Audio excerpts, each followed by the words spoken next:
आदिवासी बहनों बेटियों से तो टीएमसी बहुत नफरत करती है।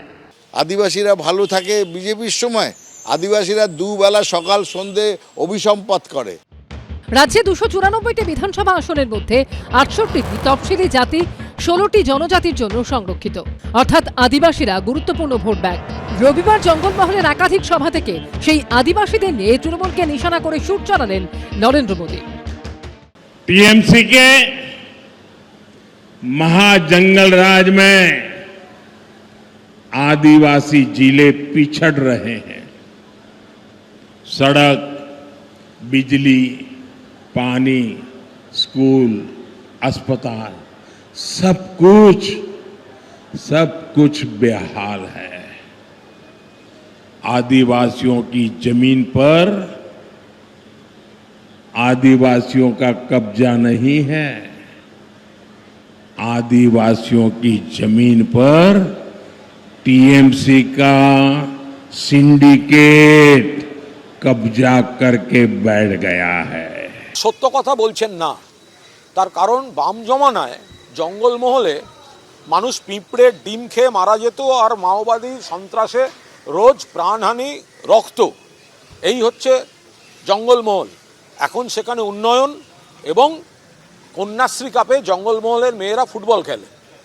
সব দিক থেকে একটা উন্নয়ন হয়েছে। উত্তরবঙ্গের রাষ্ট্রপতি দ্রৌপদী মুর্মুর সভাস্থল পরিবর্তন, তা নিয়ে রাষ্ট্রপতির উষ্মা প্রকাশ। বিজেপির তরফে দাবি করা হয় তৃণমূল সরকার রাষ্ট্রপতিকে অপমান করেছে। পাল্টা মমতা বন্দ্যোপাধ্যায়ের দাবি ছিল রাষ্ট্রপতির পদকে ব্যবহার করে রাজনীতি করছে বিজেপি। মার্চ মাসের গোড়ার দিকে এই নিয়ে উত্তাল হয়েছিল জাতীয় রাজনীতি। এদিন সেই প্রসঙ্গ তুলেও তৃণমূলকে নিশানা করেন প্রধানমন্ত্রী।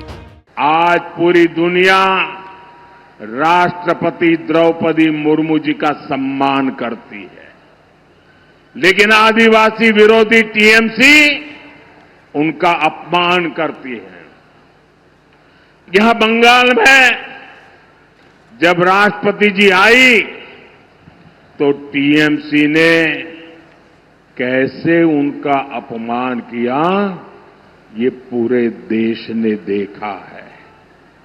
बंगाल की बहनें आदिवासी समाज के इस अपमान को, एक राष्ट्रपति के अपमान को कभी भी नहीं भूलेगा।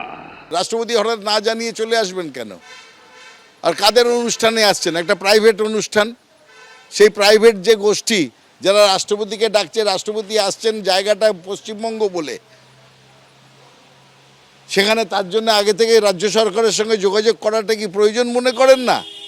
রাজ্যের অধিকারের সব সময় এখন পায়ে পিষে মারছেন অধিকারটাকে, আর তারপর বলছেন কেন মুখ্যমন্ত্রী গেলেন না ওখানে। কংগ্রেস ও তৃণমূলকে এক বন্ধনীতে ফেলে এদিন প্রধানমন্ত্রী বলেন এরা চায়নি যে আদিবাসী মেয়ে দেশের রাষ্ট্রপতি হোক। बीजेपी ने देश को पहली आदिवासी महिला राष्ट्रपति दी, लेकिन टीएमसी ने आदिवासी बेटी के सामने अपना कैंडिडेट उतार दिया था। जैसे नेहरू जी ने बाबा साहब आंबेडकर को पराजित करने के लिए उम्मीदवार उतारे थे, वैसे ही कांग्रेस टीएमसी ने आदिवासी राष्ट्रपति को पराजित करने के लिए बहुत बड़ा खेल खेला था। यानी ये नहीं चाहते थे कि आदिवासी बेटी देश की राष्ट्रपति बने। আদিবাসীদের জন্য যদি কেউ করে থাকে সেটা করে মমতা বন্দ্যোপাধ্যায়, কুর্মীদের জন্য যদি কেউ করে থাকে সেটা হয়েছে মমতা বন্দ্যোপাধ্যায়। এই রাজ্যে মমতা বন্দ্যোপাধ্যায় আর পাশের রাজ্য ঝাড়খণ্ডে হেমন্ত সোরেন, তারা হচ্ছে আদিবাসী সমাজের এম্পাওয়ারমেন্টের প্রতিভূ। দুপক্ষই বলছেন তারা আদিবাসীদের পক্ষে, কিন্তু আদিবাসীরা কাদের পক্ষে বোঝা যাবে ভোটের ফল প্রকাশের পর। অর্ণব মুখোপাধ্যায়, সন্দীপ সরকার ও সুদীপ্ত আচার্য রিপোর্ট, এবিপি আনন্দ। এবিপি আনন্দ, এগিয়ে থাকে, এগিয়ে রাখে।